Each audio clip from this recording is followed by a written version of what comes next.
Hello les Willovers et bienvenue pour l'épisode 3 du Tom Talks avec Thomas Sédou organisé par Willow Grove et salut à Thomas et Olivia. Bonjour Olivia, bonjour Fanny. Salut Toto, salut Vanny. La semaine dernière, on a parlé avec Thomas de deux œuvres, si vous avez bien suivi. Donc, on a parlé du Félix González Torres Blood, qui était une œuvre contemporaine, et des Demoiselles d'Avignon de Picasso. Et aujourd'hui, on enchaîne avec... Des natures mortes et des portraits. Ok, bon bah c'est parti du coup. Let's Regardez, go. pas assez. Le prochain tableau dont je voulais vous parler, c'est un tableau de Andrew Wyeth, qui, avec Remington et Norman Rockwell, est considéré comme l'un des grands peintres américains du XXe siècle. C'est un tableau qui se trouve également au MoMA, à New York, et qui s'appelle Le Monde de Christina.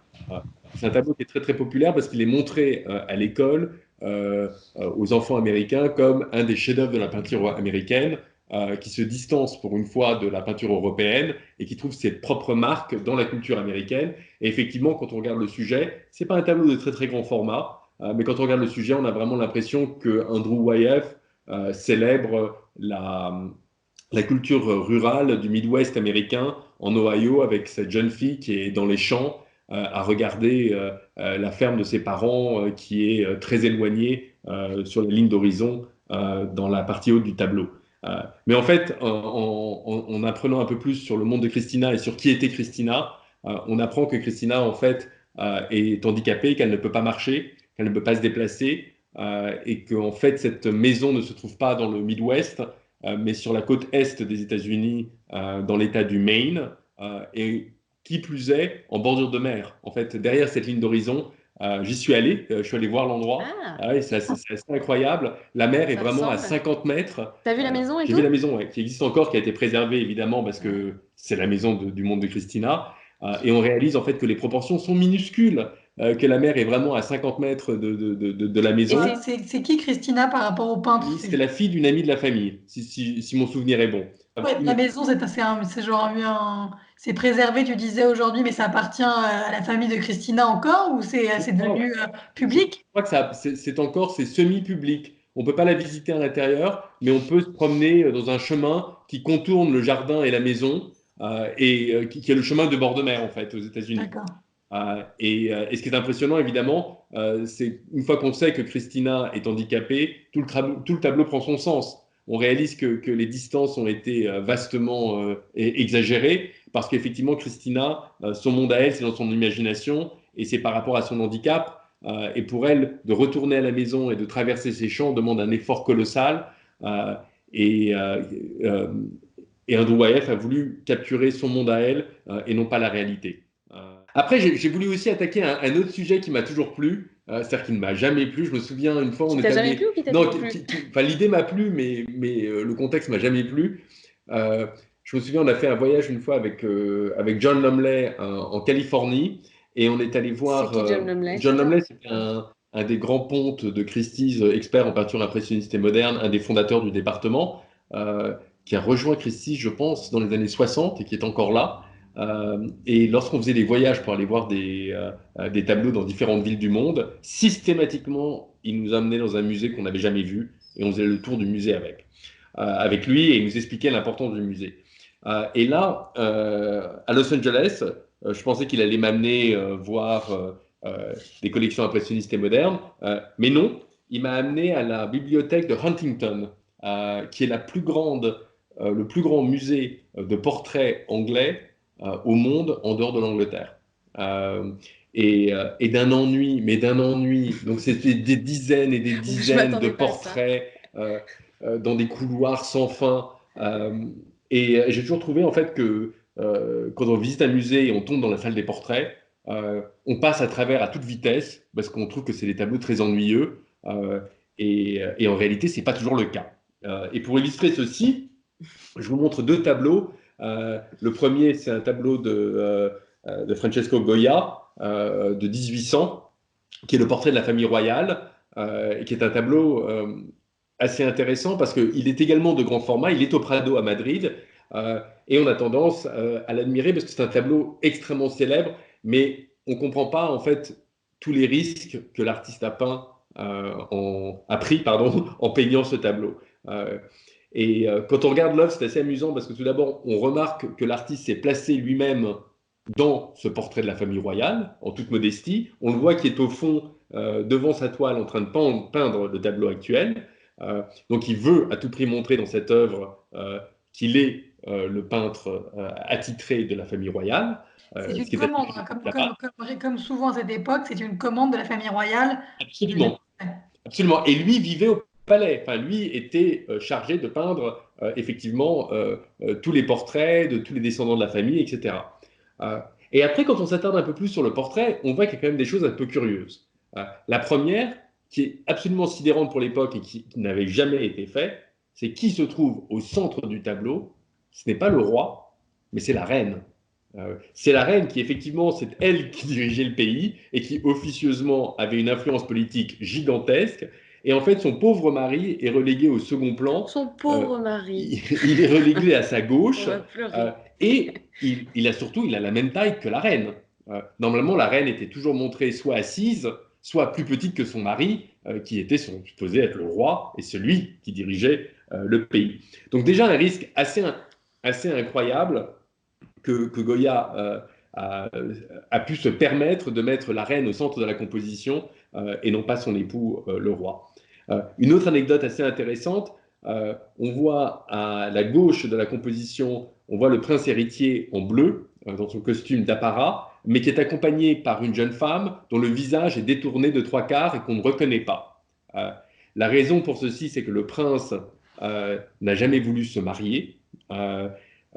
Et ne pouvait pas donner de descendance au royaume, et que Goya donc a décidé que finalement, tôt ou tard, ce jeune homme allait se marier et allait nous donner des héritiers.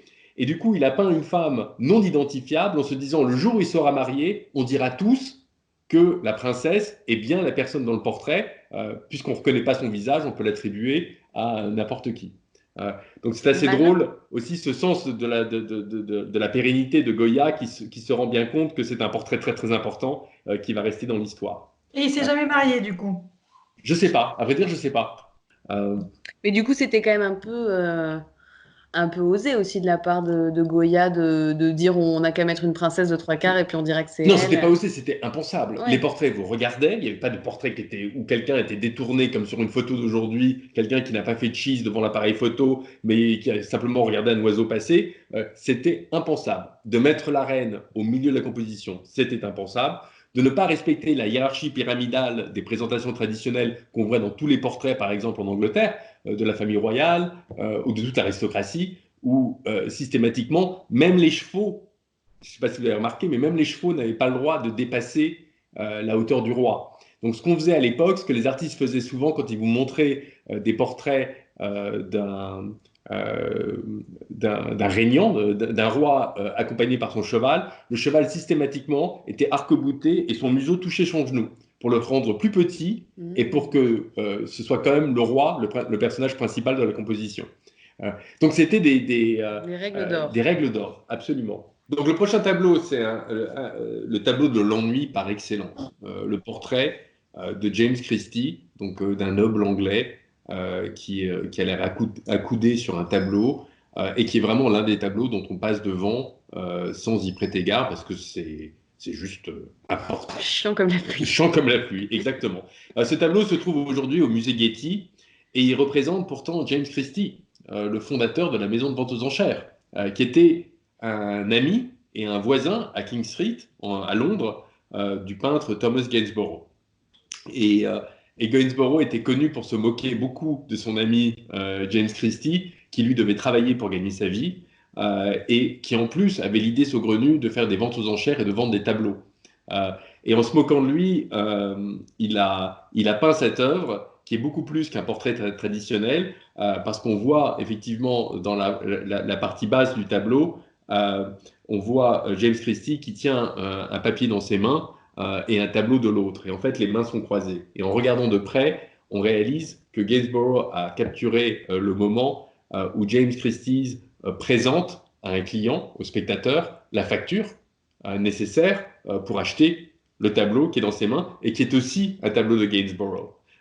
Donc c'est assez amusant parce que ça montre l'artiste qui certes peint son ami James Christie, avec qui il avait des relations très étroites, mais qui fait en sorte une parodie du métier des ventes aux enchères.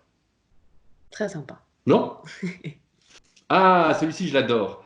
Ça, j'adore Édouard Manet, qui est un peintre fantastique. Pendant longtemps, j'ai toujours pensé que ces deux petites natures mortes d'Asperge appartenaient au musée d'Orsay, mais en fait, la botte d'Asperge est à Cologne, au musée Waldorf, à Cologne en Allemagne, tandis que la petite Asperge toute seule est effectivement au musée d'Orsay.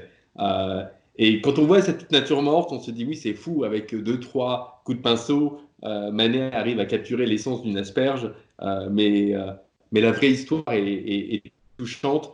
Vers la fin de sa vie, dans les années 80, parce que Manet est mort en 1883, Manet a vraiment du mal à vendre ses tableaux et va monter une des dernières expositions de sa vie, où un de ses grands mécènes, Charles Efrusy, va non seulement aller à l'exposition, mais va acheter un tableau pour soutenir son ami, car il sent que son ami est dans le besoin.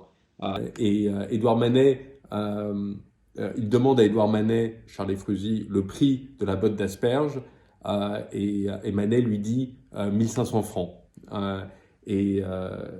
Charles Efrusy lui donne une enveloppe et part avec le tableau.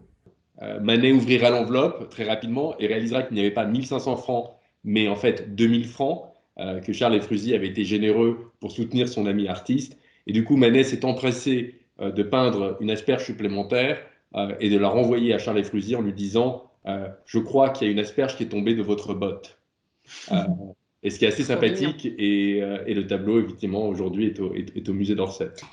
Merci à tous d'avoir suivi l'épisode 3 du Tom Talks. On était ravis d'être avec vous aujourd'hui et rendez-vous vendredi prochain pour la suite. Bye! Ciao, à la semaine prochaine! Merci Willow and Grove, à vendredi prochain!